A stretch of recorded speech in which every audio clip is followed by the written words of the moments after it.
Hello, what's all this then? This is episode 0 of my new series, New Londinium 1910. Episode 0, you ask?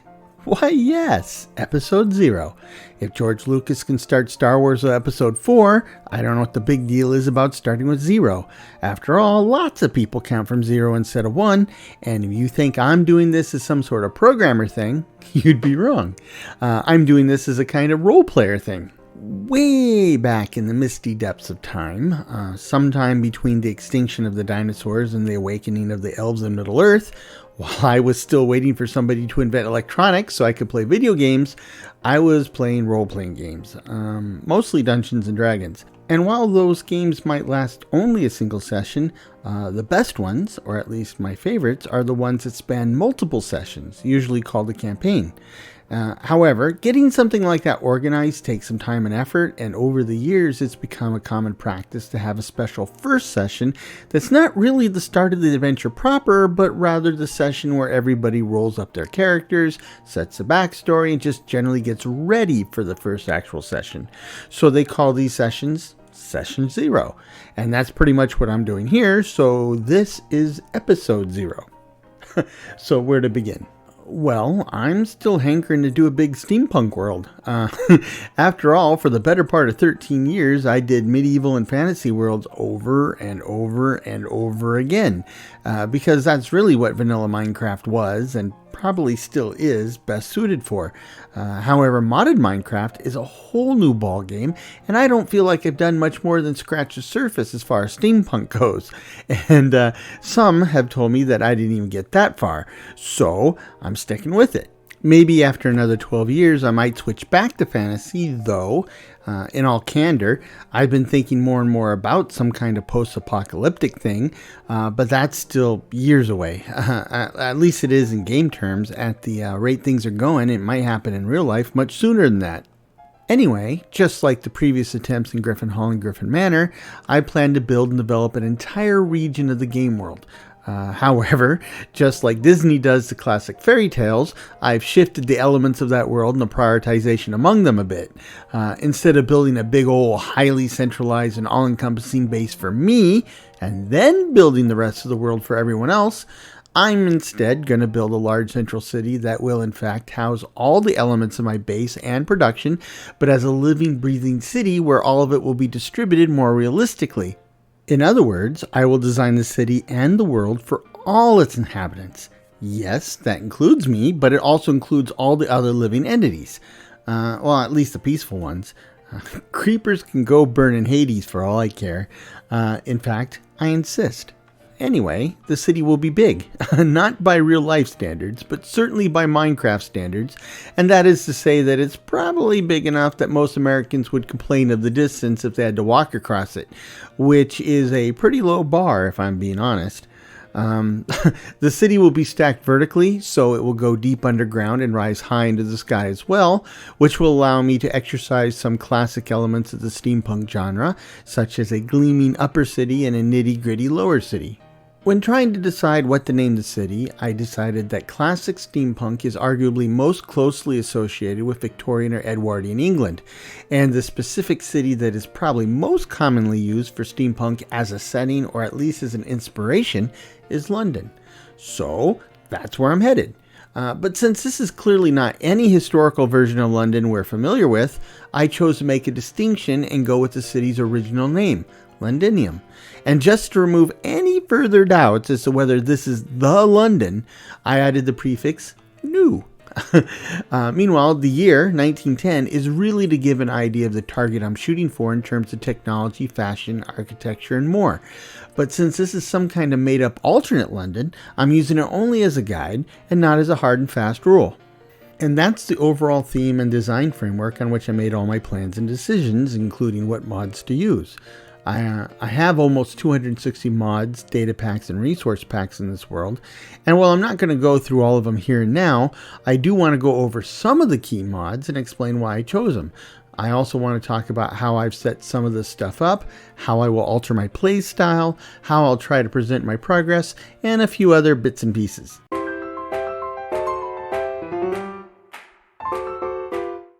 And to quote the old Whitesnake song, "Here I Go Again," I don't know where I'm going, but I sure know where I've been. And yep, I've been playing Minecraft off and on for well over a decade. And until I was reintroduced to modded Minecraft almost 2 years ago, vanilla worlds were pretty much all that I knew. And there's absolutely nothing wrong with vanilla Minecraft worlds, but modded Minecraft worlds offer me two things that I've begun to crave: new options and more realistic options. In Griffin Manor, I had some really bad chunk border issues, and I narrowed down the problem to Terralith. And that was just too bad, because I just loved the worlds I got when combining Terralith, Terra Blender, and Biomes of Plenty, or Regions Unexplored. Those worlds were truly awesome, and I absolutely loved exploring them, even when there were no structures. But even without making changes or updates to the mod mix, Terralith fairly consistently produced border chunk issues, so I had to regretfully abandon that mod. And at the time, Regions Unexplored gave me all sorts of new wood types and other stuff, but almost zero ability to do anything with them except build the basic building blocks, doors, and boats. So it's been Terra Blender and BOP ever since. However, when I started to suspect that I might need to close up Griffin Manor and reboot the series, I began exploring what my current options are, and it seems that the past year or so has brought about a little realism renaissance in the modded Minecraft community, and that includes world generation. I was looking for bigger, broader, and generally more realistic landscapes, and after some browsing and some education, it was down to tectonic and lithosphere. Ironically, what broke the tie was, and what I feel is, one of Tectonic's strongest features: the underground rivers. I mean, I love those things, but they're kind of like the old floating mountains in vanilla worlds.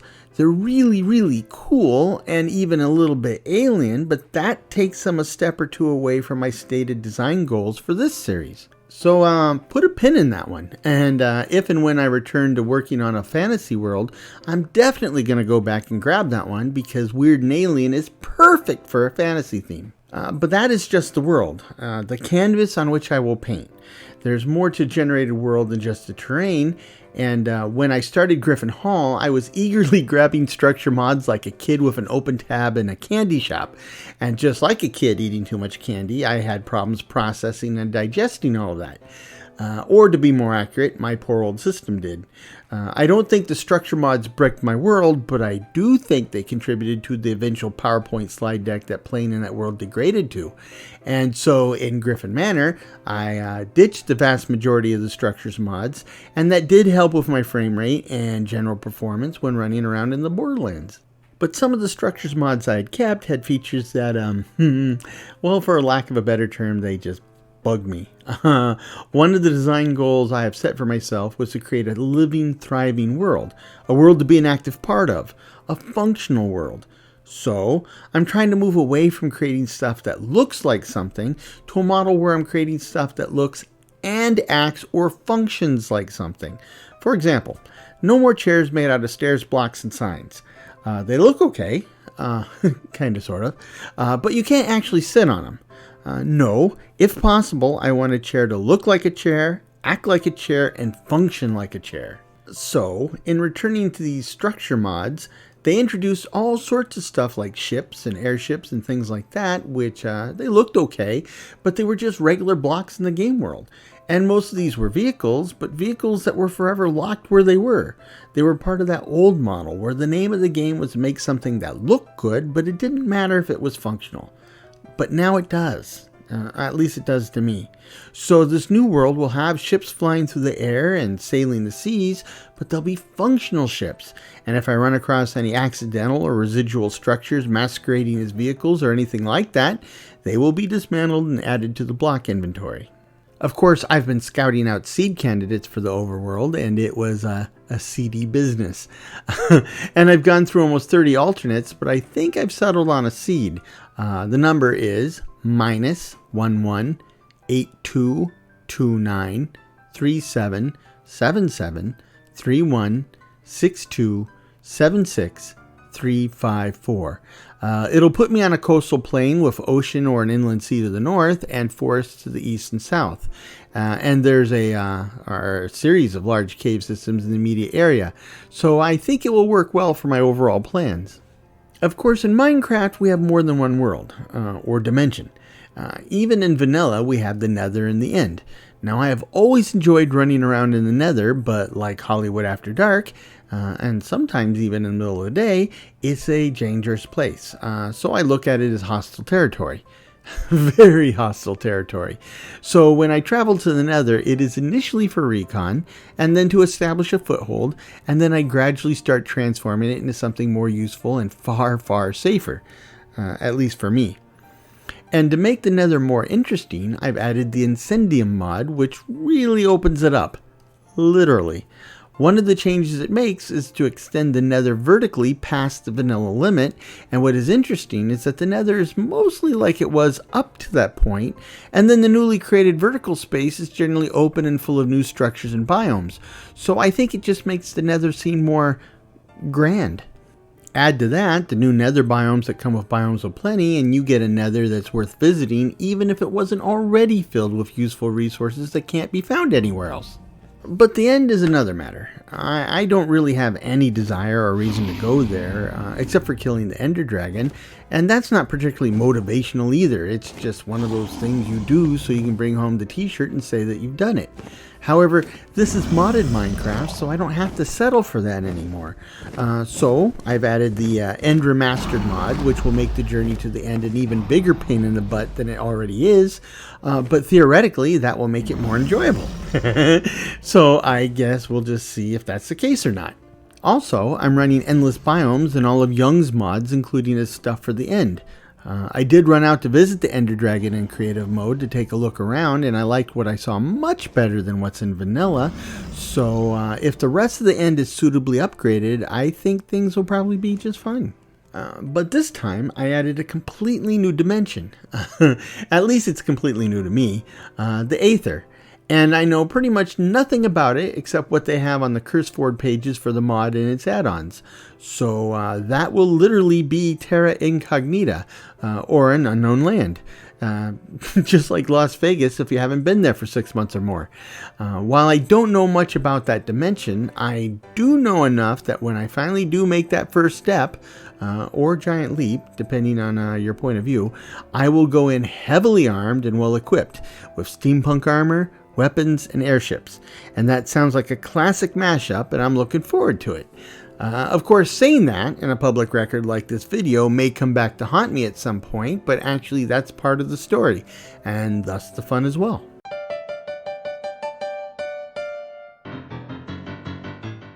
Outside of world generation, I generally think of mods as falling into one of three classifications. There are the mods that I choose because they specifically fit the theme or flavor of the world I want, and there are mods that are so useful and universal in their nature that they could and would apply to any world. And I do in fact keep them around in every world I create. At least I do if they're available for the version in my desired loader. However, there are a handful of mods where my devotion goes much deeper, and if I can't play with those mods, I'm going to take my keyboard and go home. First and foremost among these is the Create mod. And yeah, I have become a total Create mod fanboy. A zealot even. And to me, Create is the perfect embodiment of what a technology mod in Minecraft should be. Technical, but not too technical. Automated, but not too automated. And it meshes well with almost any theme or world design.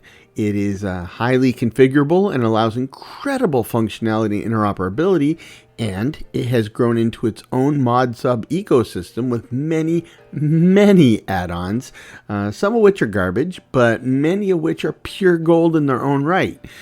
So if something doesn't play well with or directly breaks the Create mod, I don't need it. I've also stated on many occasions that if I can't run shaders in my game, then I won't bother playing the game. And that's still true, but now it's been expanded to include the Distant Horizons mod. Now to be clear, at the time that I made this video, Distant Horizons is still not a full release. In fact, as I write this, it's still listed on CurseForge as an alpha, so there's a long road ahead to the first official release. Not surprisingly, I've had to experiment with it a lot in order to understand it and get it to where I need it to be. But to quote Janice from Friends, oh my God, I mean, I can drop my render distance to 12 chunks, but let Distance Horizons work its magic to 256 chunks. And with shaders running, it feels like I'm completely and truly in an endless world full of opportunities and adventure. And in some ways, I feel like this combo is delivering on a promise that's always been implied but never quite delivered to us. So, shaders and Distant Horizons are on my list of diva demands. The final entry on that list is actually a pair of mods that I personally think of as a symbiotic pairing instead of two single mods, and those are Hourglass and Serene Seasons. Now, to be clear, yes, I am a fan of more realistic Minecraft, but too much realism starts sapping the fun. Besides, if I want that much realism, then why play a computer game? I mean, I can just go outside the house and let real life knock me around a bit. So I have tried and abandoned things like terra firma craft and immersive weathering, but the passage of game time and the impact of the seasons are elements that I think actually add a lot more positives than negatives, and I think they add depth without becoming a pain in the neck. So I have them, but they're definitely not running with the default settings. In my game world, a year is divided into 4 seasons of 3 months each, and each month has 30 days in it, which gives me an in-game year of 360 days, which is pretty close to an actual year in real life. However, it is kind of inaccurate to refer to the year length that way, because the way that Serene Seasons works is that the years really comprise of a set number of ticks. So, if I never slept in a bed, yes, the year would actually wind up being 360 days and nights. However, if I immediately sleep for the night at the very second I can, the day begins anew. But as far as the calendar goes, I've only burned enough ticks for half a calendar day. So you can't fast forward through the calendar by sleeping through the year, as tempting as that might seem both in and out of the game. On the other side of that, a vanilla 20-minute day, one full daylight cycle and one full night cycle, is just too freaking short. Therefore, I've extended both my day and my night to 1 hour each. For one thing, I can actually get something done during the day, and I also like how my shader shadows creep across the ground instead of sprinting from one direction to the other like they do during the vanilla day-night cycle, so it extends the immersion factor without being overly realistic. For the record, when I first started using these mods, I tried running the game where 1 minute in-game was equivalent to 1 minute in real life. And yeah, that is way too much. But it had some cool aspects as well, especially when we had it running on a multiplayer server.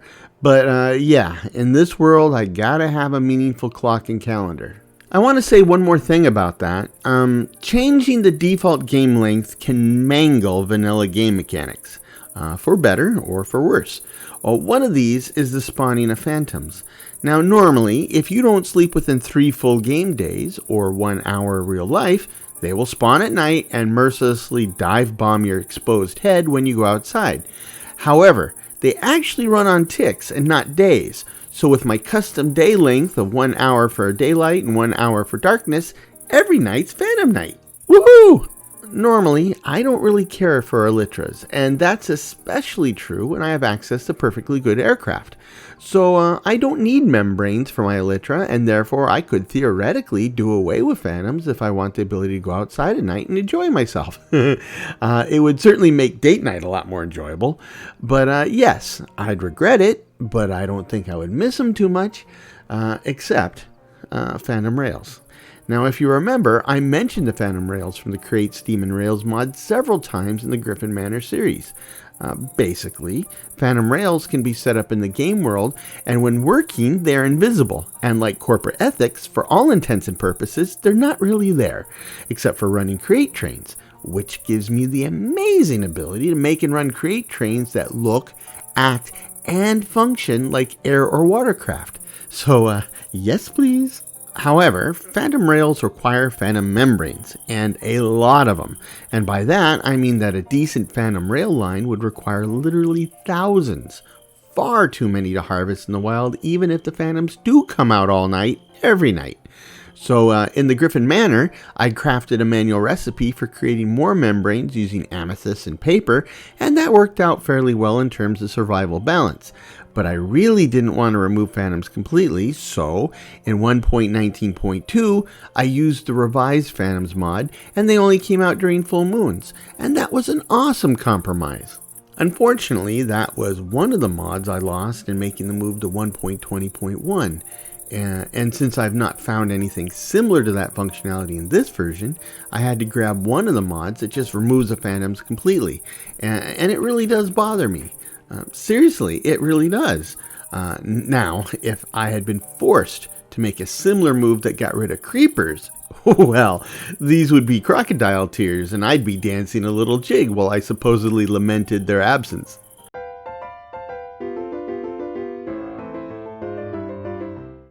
Then there are my workhorse mods. What's a workhorse mod, you ask? Well, that's a good question. Do you remember me mentioning those mods that I would want to run in every one of my worlds if I could? That's what these are. But what differentiates these from the mods on the Diva list is the fact that I can live without them if I absolutely must. Obviously, I prefer not to, but like I did with the Star Wars Holiday Special fiasco of 1978, I'll eventually get over it. So in no particular order, let me start with food mods. Now, once upon a time, I was a big foodie. Now I'm just big. However, I still have a passing interest in food and cooking, hence why I'm still big. And anyway, I enjoyed farming and cooking in Minecraft, and as I said in my Farmer's Delight mod deep dive video, the vanilla cooking system is borderline criminally negligent. I mean, at least it feels that way to me. So, if I'm going to build a living, breathing world, it's going to need to run on more than baked potatoes and beefsteaks, or I'm going to have to create the cardiologist villager profession. Starting my modded Minecraft rebirth in 1.19.2 meant that Pam's Harvest Craft was not an option for me, and while Croptopia was an option, I eventually ditched it as there were a lot of items, and I guess a lot of recipes, but not a lot of real variety, not in the true sense of the word. So I started playing modded Minecraft with Farmer's Delight and its add-ons, and I've never looked back. In fact, I ate it up, so to speak. However, as I was preparing to move to 1.20.1, I discovered the Let's Do series of mods, and I've adopted almost all of those. Not to replace the Farmer's Delight family of mods, but as a complement. And while there are some kinks to that plan, overall it's shaping up to be a great pairing, with overtones of lavender and notes of citrus. Slab blocks have long been part of vanilla and modded Minecraft, and there are numerous implementations of vertical slabs, with different levels of compatibility across the modded community. However, I stopped using all of those in deference to the additional placements mod. This lets me plop down any existing horizontal slab as a vertical slab. So without any other mods or data packs, if I have a regular slab, I have a vertical version automatically. However, the big gain was the fact that this mod lets you plop down stair blocks in any direction, and that just opens up a ton of building possibilities. So it's a small mod, but with disproportionate value and implications. I absolutely love it. I'm big on immersion. When work and family keep me from getting out of the house and walking among the trees, I like to turn to my little Minecraft world to catch a breath of digital fresh air.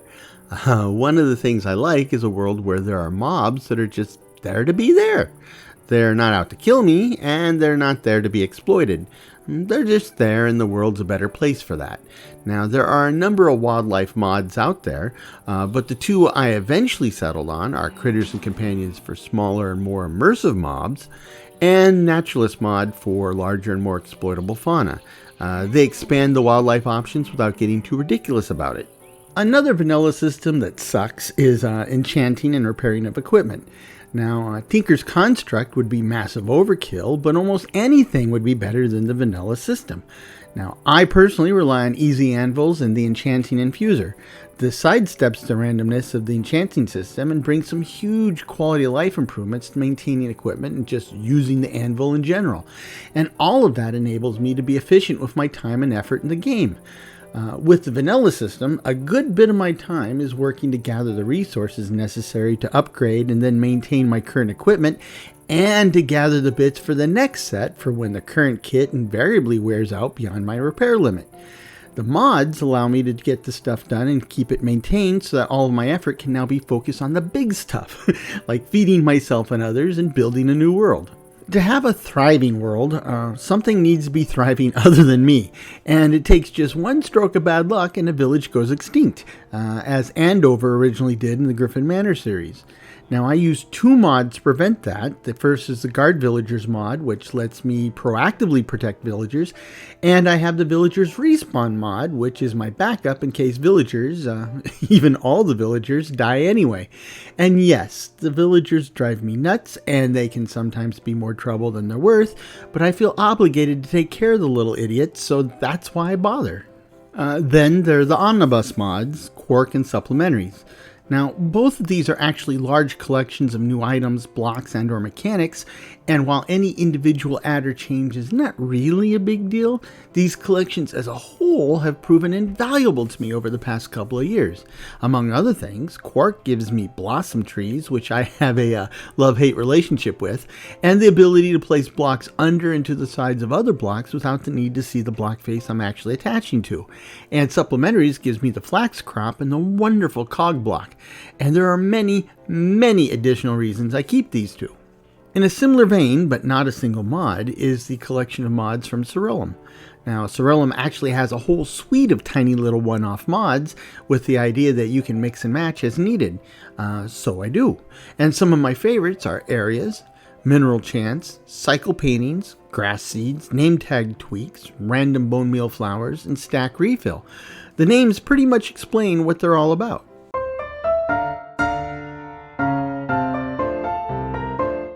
I've told you about many of my go-to mods for any modded Minecraft world, and frankly the mods I'm about to talk about would make that list, except they're just a little too ingrained into a particular theme or time period to be universally useful. So I love them all, but they're here because they do or will help me with creating a living, breathing steampunk world. And notice that I dropped the usual ish from the word. Yeah, this time I'm going to go for full-blown steampunk, and these are the mods to help get me there. I think I've already waxed lyrical about the Create mod. However, there are other interesting mods that will help me with my design goals. Create Love and War is going to give me the firearms that I need. It has firearms that range from the late 18th century and up to the Cold War era, so I think that'll fit, and it's a Create add-on, so double points there, right? It also requires Flan's mod Reloaded, which is, as the name would imply, a resurrected version of Flan's mod, which was an awesome library mod for enabling folks to create their own vehicle data packs. The new mod is not quite there yet, but I hope it will be before I go live so I can use it to create my own steampunk vehicles for land, air, and sea. Other Create add-ons that fall into this category include Create Bells and Whistles and Create Steam and Rails, both for trains, and Create Diesel Generators and Create Ore Excavation. Now, none of that would be applicable in a medieval or fantasy setting, but all of it is pretty much foundational material for a steampunk world filled with guns, machinery, and vehicle transportation systems. Speaking of vehicles, I absolutely love Immersive Aircraft and its add-on, Man of Many Planes. These are perfect additions for what I'm trying to do, so they're here as well. And along those same lines is Lanely Transport. It's one of the most steampunk mods out there. And a little story about Lanely. It came out just a week after I'd started Griffin Manor. In fact, I was just finishing episode 1, but I liked Lanely Transport so much that I went back and redid the world generation and all of my work on episode 1 so that I could include it. Unfortunately, there was an update that led to an issue with stacking materials from different play sessions, and development for 1.19.2 was abandoned, leaving me stuck with the stacking issue.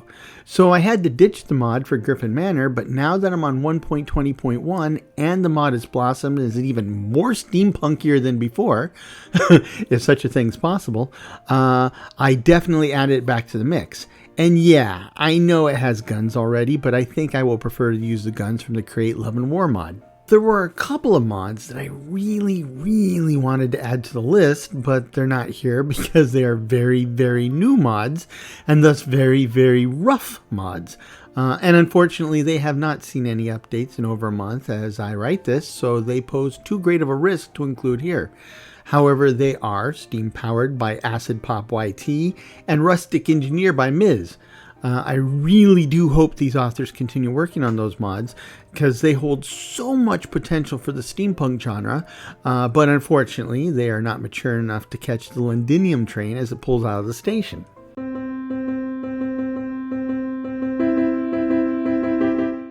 Even during my vanilla days, I have been and always shall be a friend of Lithos resource packs. I've been using the latest versions of Lithos 32X ever since I first learned about resource packs, and because the pack has grown to be so complete after all these years, I really don't need any other expansive packs or additions. What I do need is some customization in villagers and to fill in the gaps for most of my mods, but I'll go ahead and do that myself, and I'll get to that in a minute. However, there is one resource pack that I recently added and I've quickly fallen in love with, and that is the Fancy Crops resource pack. It uses the existing texture for a crop to add a few more polygons to give a richer and fuller visual experience, and the result is not quite as good as 3D Crops resource pack, but then again, it works on any modded crop and will continue to work with them even as I create custom textures, all without any extra effort on my part or noticeable lag on the system. So yeah, why wouldn't I use it?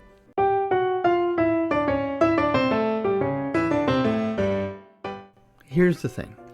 If you talk to anybody who knows me well, they'll tell you that I'll start out using something exactly as designed and documented in the user manual, but it's only a matter of time, sometimes just hours or even days, before I start thinking about and then acting upon improving it or replacing it with something new. It's just a quirk I have. I mean, I played D&D, and after playing by the book for a couple of years, it was all about homebrew and using the core rules as a loose framework. I'm this way at work too. And it is, in fact, how I made the transition from being a software test engineering lead to program management. I just can't help trying to improve how things work. So, not surprisingly, I was doing this with modded video games before we actually called them mods. And now that modded games are just a simple fact of life, and they get me 90% of where I want to be, I still eventually have to go off the path and start my own stuff to get me that last 10%. And I've talked about this a little bit in the last few episodes of Griffin Manor. For example, I hate, with a capital H, vanilla Minecraft Village professions. And since I can't blow them away or completely replace them, I will tweak them to make them more useful and then create all new professions to fill in the gaps. In fact, much of that work is already done. Likewise, there are no villager mods or texture packs that mesh well with the steampunk flavor I'm after. So I'm making my own textures, and I am adding a bunch of new items, basic items like blocks, foods, tools, and stuff like that. While I'm at it, I will build my own compats to clean up duplicated mod items and recipes, and just generally get all the separate bits and pieces to work together as a whole, or at least work better together. In a perfect world, I would get all of that done before I spin up the series, but if I do that, this episode wouldn't have come out until sometime in 2027. So I'm going to forge ahead with the series, and I will make these changes as we go. I think the risk is super minimal as I'm just adding content but not making any changes to game mechanics. So the game world should be safe. Famous last words, I know. For example, I've already created a new basic plains villager, which I based primarily off my idea of an Englishman of the Edwardian era. I've also created a new snow villager texture that's based on an Austrian man of the same era, and my new tundra villager is based on a Scotsman complete with kilt. I will get at least one new base texture for each of the villager types, and then I'll work on getting the professions done, old and new, and then I'll work on adding alternate and diverse textures for all of those as well. It's all about the immersion and the flavor, and the diverse textures will help a lot.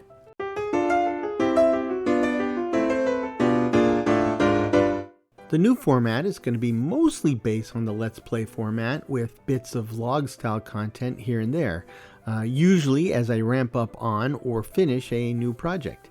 This is in contrast to Griffin Hall and Griffin Manor, which were almost entirely vlog-based. However, if the name of the game is Let's Play, then I don't need to worry just about the plans and the end result. Now I need to think about all the work on the bits in between and to make it fun and interesting for you and me. So I will sacrifice some of the more practical aspects of my recent play style in order to make things a bit more interesting for everyone concerned. For example, I have been playing with the Journey Map mod, and I will continue to do so. However, I've been playing with a mini-map, always visible, and it was showing me where all the mobs were around me, both hostile and otherwise. So that goes bye-bye. I will keep the Journey Map mod, but I will disable the mini-maps completely, and just occasionally use the main map for reference and planning. And even there, I will turn off all the mob indicators, so the map is only going to show geography and structures. So, if I'm about to walk into a pillager stronghold or a cave full of those accursed creepers, so be it. It is what it is, but I'll be living in the moment, or dying in the moment, as the case may be. But I'm pretty sure that some network executive once said that blood makes for good television. I don't know about that, but it certainly has to be more interesting than watching a guy breezing through survival world with little to no problem. So I expect to return to such classic Minecraft plot lines as dying multiple times trying to recover my first corpse and stuff, getting both surprised and zerged when accidentally opening up a dungeon or mine, falling into lava repeatedly, falling to my death also repeatedly, getting surprised by creepers, especially in and around my own base or project, and many, many other classic goldies. But I'm still me, and I'm still playing this game as I want to, so no min-maxing here. If I wander into a village, I will not rob the villagers blind.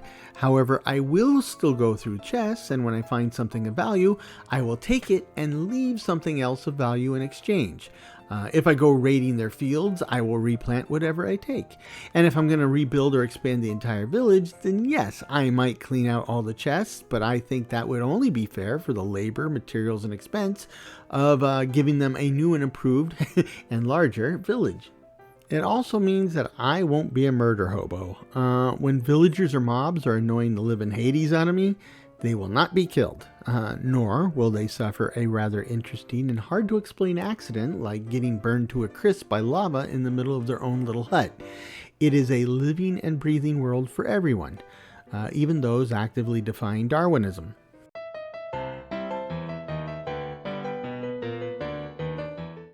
In a nod to Dragnet, this is the city. Well, it's a city plan so far. Since this project is on a much grander scale than anything I've worked on before, I changed the standard module size to be 16 by 16 by 16, and so the city will basically align with the in-game chunks. Now, the city will be 68 chunks across at its widest point, which will essentially be at sea level, and it will reach up and down from there. That will make the city almost 1.1 kilometers wide, and each level will be like a neighborhood of the city, and the best neighborhoods and properties will be higher up or toward the outer edges where they'll be open to the sky. Starting at the top, we have Westminster, which will be the seat of government, so I will have my steampunk version of the Houses of Parliament and a clock tower up there, as well as some similar buildings and styles.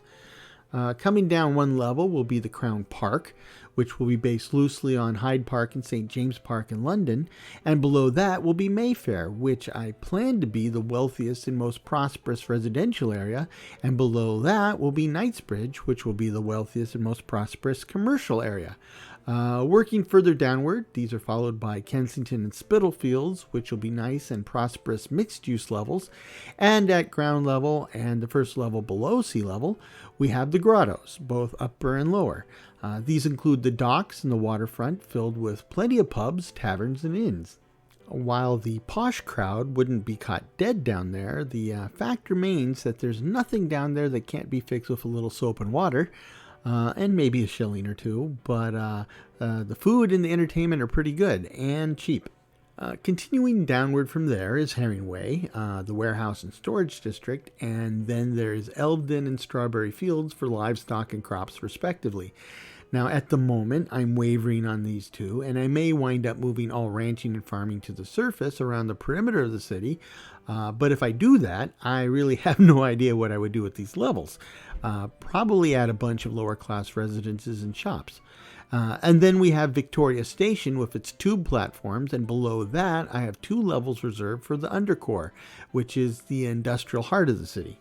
There will be multiple ways to move up, down, and through the city. In the center, there will be 4 working lifts with a large staircase coiled around them, so one could walk or ride up or down. However, in the neighborhoods themselves, there will be ramps going up and down, and the main street, or high street, will run through every level and up and down those ramps so that one could walk or ride up through the levels and the greater part of the city. Now, there'll be a hanging monorail, and I have not yet decided whether it will run over or along the high street, or possibly on a parallel track. At the moment, I'm leaning toward keeping it away from the high street so that the thoroughfare will be open to the sky on the surface levels. Digging out the central shaft and building the lifts and the staircase will be the first major project of the city, after I set up facilities to reliably and comfortably shelter and feed myself.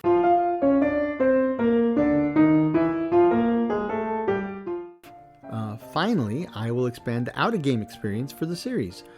With Griffin Manor, I had set up a website where I posted pages for each video with information on the mod mix, the music I use, links to background information or inside jokes, and even the necessary files to set up and play the world on your own machine. I'll do all of that this time, but I will also add a gazetteer for the world, as well as a kind of wiki-ish body of knowledge about what's in the world and how things work. Since many of the mods I use are so poorly documented anywhere, this information may be useful to folks even aside from my series.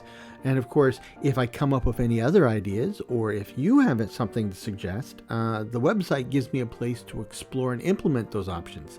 So basically, I'm settling in for the long haul, and I plan to enjoy myself immensely, and I hope you find it interesting and or entertaining as well.